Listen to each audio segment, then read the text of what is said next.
두 번째 이슈. 그래서 저는 이제 경제에 대한 이슈는 작년 11월, 12월, 올해 1월에 걸쳐서 다 했다고 생각합니다. 그래서 그냥 기다리기만 하면 된다고 봐요. 기다리기만 하면 되는데, 그래서 이제 쉬어가자는 의미로 이제 두 번째와 세 번째를 과학과 철학을 준비를 했거든요. 그러니까 오히려 이게 쉬는 건지 더 고통스럽게 하는 건지는 잘 모르긴 하겠습니다. 근데 저는 제 입장에서는 쉬는 거예요. 제 입장에서는. 혹시 뭐 궁금하신 거 있으세요? 일단 1번 이슈에서? 없으십니까? 그러면 용암에 떠있는 거대한 돌덩이들에 대해서 말씀을 좀 드려보겠습니다. 제목도 또 감성 있잖아요. 일본 이시카와현 노토반도 북쪽에서 규모 7.6의 지진이 발생을 했습니다. 리히터 규모 7.6이면 엄청 강진이거든요. 엄청 강진인 것을 증명하듯이 이 7층짜리 건물이 그냥 옆으로 누워버렸어요. 옆으로 그냥 누워버렸습니다. 건물이 옆으로 누워버렸고 건물이 무너져가지고 이 5만 통의 연기가 엄청나게 나고 있습니다. 그래서 일본은 진짜 지진이 많이 나는 나라예요. 다들 잘 아시고 계시겠지만 일본은 지진이 정말 많이 나는 나라다 보니까 이 내진 설계도 정말 빡빡하게 해놓거든요. 내진 설계도 빡빡하게 해놨음에도 불구하고 이런 상황이 일어날 정도라는 거니까 진짜 엄청난 이슈가 발생을 하게 된 거죠. 근데 이제 왜 하필 일본에서 지진이 이렇게 많이 발생을 하냐? 우리한테 강진이라고 해봐야 경주인가 포항인가? 그때 리히터 규모 4인가 그랬었잖아요. 상가 엄청 크게. 근데 그것도 막 기와 떨어지고 뭐하고 하니까 사람들 난리 나가지고 막 그 대피하고 막 이렇게 했었잖아요. 근데 이 7.6짜리 그러니까 리히터 규모 하나는 100배 규모예요. 엄청 커집니다. 엄청 커지는데 그러니까 규모가 커지면 커질수록 진짜 기하급수적으로 강해지는 지진인 건데 에너지로 따지면요. 근데 이제 이런 지진이 일어난다는 게 우리나라에서도 이러면 어떡하지? 라고 생각들을 정말 많이 하실 수가 있는데 뭐 일단 결론부터 말씀드리자면 우리나라에서 이 정도 지진이 일어날 가능성은 사실상 거의 없다라고 말씀을 조금 드릴 수가 있겠고요. 일단은 왜 그런가에 대해서 말씀을 드리기 위해서 또 이제 지구과학 얘기를 조금 해야 됩니다. 제가 이제 천문학과에 있는 다들 아시죠? 네, 천문학을 하면서 지구의 역사에 대해서도 이제 공부를 제가 좀 빡세게 했거든요. 빡세게 했는데 관계요. 예? 관계가 얘기할 겁니다. 자, 지구는 46억 년 전에 만들어졌어요. 46억 년 전에 만들어졌는데 걔네가 만들어지면서 그러니까 엄청 부딪혔다는 거예요. 돌덩이들이 부딪히고 떨어지고 뭐하고 하면서 합쳐가지고 만들어지다 보니까 부딪히면 또 뭐가 생기죠? 열이 발생을 합니다. 열이 발생을 하다 보니까 이 지구가 처음 만들어질 당시에는 거대한 용암 덩어리였다는 거예요. 거대한 용암 덩어리가 차차 식어가면서 겉껍데기가 지금 딱딱해지게 된 겁니다. 그러니까 감자도 있잖아요. 감자도 요만한 감자랑 이만한 감자랑 삶아 놓으면 요만한 감자는 갈라도 안쪽도 바로 식잖아요. 근데 요만한 감자는 겉에 다 식었네 해서 갈라서 먹으면 진짜 안에 캐뜨겁잖아요. 그러다가 이제 방심하다 당했던 분들 많으시죠. 그래서 감자뿐만 아니라 호빵 이런 것도 이 방심했다 당하신 분들 진짜 많으시잖아요. 그러니까 그런 메커니즘이에요. 지구는 지름이 12,800km입니다. 12,800km짜리 감자예요. 그러다 보니까 이게 금방 식을 리가 없는 거죠. 자, 엄청 큰 왕감자입니다. 그래서 금방 안 식다 보니까 겉에부터 서서히 식고 있고 지금 우리가 밟고 서 있는 곳은 13km 정도예요. 그러니까 식어 있는 곳이 13km 정도고 이 반지름 6,400km짜리 지구에서 13km만 딱딱합니다. 그리고 그 안쪽은 물렁물렁한 용암 상태이고 또 더 안쪽은 온도가 높음에도 압력이 너무 높아서 또 단단해요.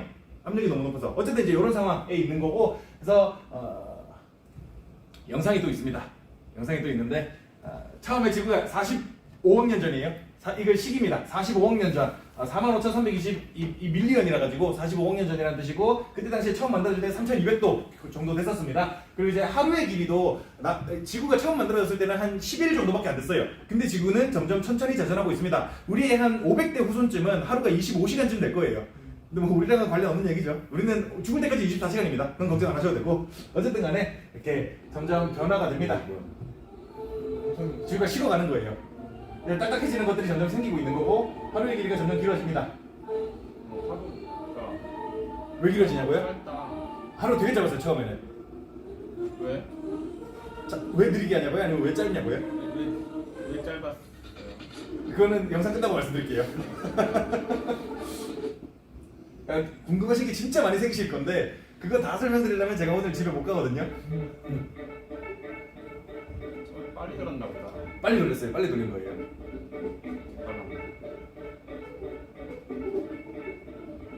땅이 점점 많이 생기고 있죠.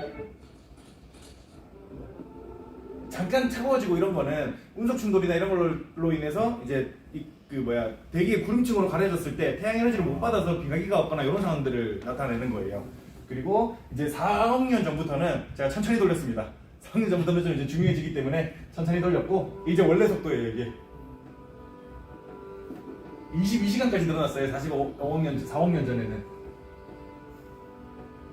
이제 여기 이제 각 지질 시대를 얘기하는 거예요. 지질 시대를.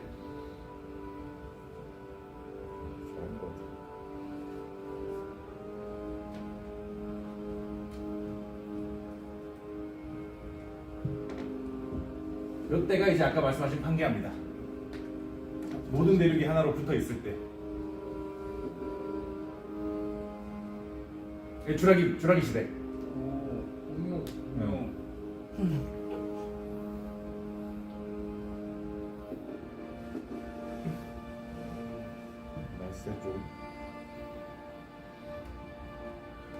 중생대예요. 중생대라는 뜻이에요.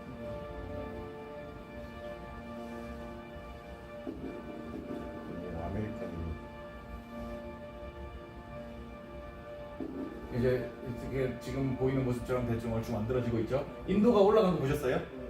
인도가 올라가면서 히말라야 산맥을 만들었습니다. 히말라야 핑크소트. 예? 히말라야 핑크소트. 피그솔트?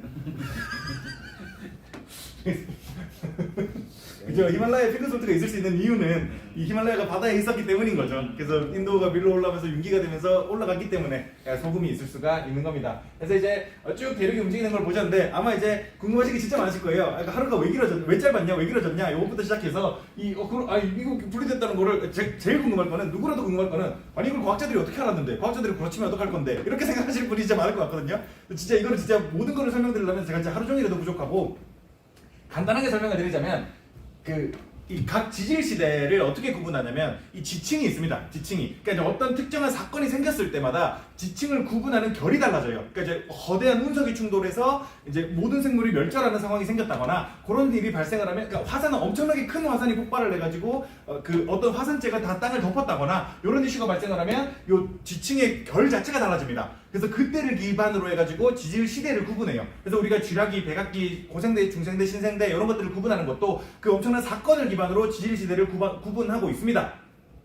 근데 이제 모든 땅에는 지층이 있을 거잖아요. 그 지층에 있는 것들을 다 조사를 해보니까 여기에 있는 어떤 시대의 지층과 여기에 있는 어떤 시대의 지층이 생물 화석이 일치하는 거예요. 생물 화석이 일치한다는 걸 통해 가지고 와 여기는 옛날에 붙어 있었구나 라는 것을 알 수가 있는 거죠. 마찬가지로 여기 캐나다 지역하고 유럽 지역의 산맥 라인이 또 일치를 하는 곳이 있습니다. 그래서 그런 것들을 통해서 우리가 옛날엔 여기가 붙어 있었구나 라는 것들을 알 수가 있습니다. 제가 이제 심플한 것들을 말씀드리는 거예요. 그 외에도 이제 많은 증거들이 그러니까 지금 화산 폭발하는 것도 마찬가지로 그런 증거들의 하나입니다. 그래서 그런 증거들이 있지만 일단은 하루 종일 설명드릴 수는 없으니까 대충 그렇구나 라는 것만 알고 계시면 될 것 같고요. 하루는 왜 길어졌냐? 달 때문입니다. 처음에 만들어질 때는 운석 충돌하고 뭐 충돌하고 하면서 매우 빠르게 회전을 했었어요. 그러니까 반지름 6,400km라는 거는 이 둘레를 치면 2파이 곱해야 되죠. 6,400km에 2파이 곱하면 엄청 커집니다. 엄청 커지는데 그 끄트머리가 진짜 8시간 만에 한 바퀴를 돌았다고 생각하면 정말 빨리 돌았던 거죠. 근데 이제 달이 생기고 나서 달이 바닷물을 계속 끌어당깁니다. 달은 천천히 돌잖아요. 30일마다 한 바퀴씩 도니까 그 천천히 도는 달에 의해서 바닷물이 당겨지다 보니까 이 지구의 속도가 바닷물이 당기는 만큼 조금씩 느려지는 거예요. 근데 그거를 우리가 체감할 만큼 빨리 느려지진 않고 엄청 천천히 느려지고 그 대가로 달은 매년 3cm씩 지구에서 멀어지고 있습니다. 그러니까 그만큼 에너지를 소실하기 때문인 거죠. 그 바다를 당기는 힘에 의해서. 그래서 이제 아마 지금은 이제 개기일식을 우리는 볼 수 있잖아요. 우리의 500대 후손들은 개기일식을 못 봅니다. 금환식밖에 못 봐요. 그러니까 달이 태양을 완전히 가리지 못한다는 거죠. 왜냐면 달이 계속 멀어지고 있으니까. 달이 지구랑 가까우면 가까울수록 달이 크게 보일 테니까요. 그리고 우리의 한 500대 선조들쯤은 좀 더 큰 달을 봤었다. 그래서 대보름이 진짜 대보름이었다 라고 말씀을 좀 드릴 수가 있을 것 같습니다. 우리 할아버지는 별 차이 없었고요. 500대 위 우리 공룡들쯤 그때쯤 가면 아마 그때 당시에 우리의 선조는 쥐였겠죠. 쥐들이 이제 막 그렇게 봤을 겁니다. 어쨌든 간에 이제 이런 이슈가 있었다라고 말씀을 드릴 수가 있겠고, 그러다 보니까 이제 여전히 그러니까 이 돌덩이들이 떠다니고 있다 보니까 그 떠다니는 돌덩이에서 떨어지는 부분도 있을 거고 붙으려는 부분도 있을 겁니다. 그 붙으려는 부분이 여기 인도에서 이제 밀어내니까 여기 히말라야 산맥이 생기는 거고요. 마찬가지로 나스카판, 이 남미판, 아메리카판을 밀어내고 있습니다. 그 밀어내는 만큼 나스카판이 밑으로 들어가요. 밑으로 들어가고 얘는 이제 위에서 융기가 됩니다. 그래서 여기 안데스 산맥이 이렇게 형성이 되게 되는 거죠. 그리고 또 인도, 그리고 필리핀도 마찬가지지만 이쪽 섬들이 엄청 많은 동네 있잖아요. 여기는 여러모로 판이 뭉쳐 있는 곳입니다. 판이 뭉쳐 있다 보니까 여기 섬들은 원래 땅이 아니었어요. 원래 땅이 아니었던 것들이 점점 이제 화산 폭발도 하고 열이 올라오면서 이 섬들로 생기게 된 거죠. 그래서 이제 여기에 열도들이 줄줄이 생기게 되고 일본 열도 또한 여기 땅이 아니었습니다. 원래 땅이 아니었는데 화산 폭발이 지속되고 물론 인류가 있기 한참 전 얘기겠죠. 화산 폭발이 있고 무엇도 있고 하면서 일본 열도가 생기게 된 겁니다. 그래서 지금도 일본 땅은 계속 늘어나고 있어요. 일본이 침몰할 일은 없습니다. 일본의 땅은 계속 늘어나거든요. 그래서 이때가 당시가 이제 지진 나기 바로 전이었어요. 지진 나기 바로 전이었는데 지진이 나고 나서 해안선이 한 200m 정도 밀렸습니다. 여기 원래 바다가 있었는데 바다가 이제 없어졌죠. 해안선이 200m 밀렸고 일본의 땅은 4.4제곱km 정도 늘어났습니다. 이 지진 이후로요. 그래서 일본의 땅은 계속 늘어나고 있어요. 계속 늘어나고 있는데 저는 이제 여기서 참 이게 돈이란 게 얼마나 덧없는 건가라는 생각을 하게 되는 거예요. 일본 땅이 4.4제곱km 늘어났다는데 평수로 따지면 한 130평이 늘어난 거잖아요. 130평이 지금은 아무 쓸모없는 땅이겠지만 이게 이제 세대를 거치고 우리 고조 때 자손들쯤에는 여기도 이제 쓸만한 땅이 되겠죠. 풀도 자라고 뭐하고 하면서 지금은 이제 소금밭에다가 아무 쓸모없는 땅이지만 언젠가 그게 쓸만한 땅이 됐을 때는 여기의 가치가 좀 더 높아지게 되겠죠.